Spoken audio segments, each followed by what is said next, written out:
పొలం గట్టు మీద మన ఆనపాదులు, బీరపాదులు, తర్వాత చిక్కుడు గింజలతో పాటు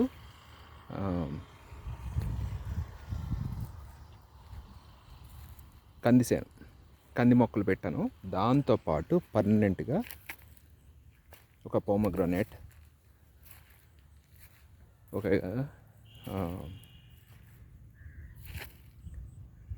ఏమంటారు దీన్ని, ఇది ఉండాలి, కొన్ని మొక్కలు పెట్టాను పర్మనెంట్. ఈ జామ మొక్క, ఉసిరి, తర్వాత ఎక్స్ట్రా ఇన్కమ్ కోసమని ప్రయత్నం. సో వాటితో పాటు ఇది పర్మనెంట్గా ఇవి ఉంటాయి.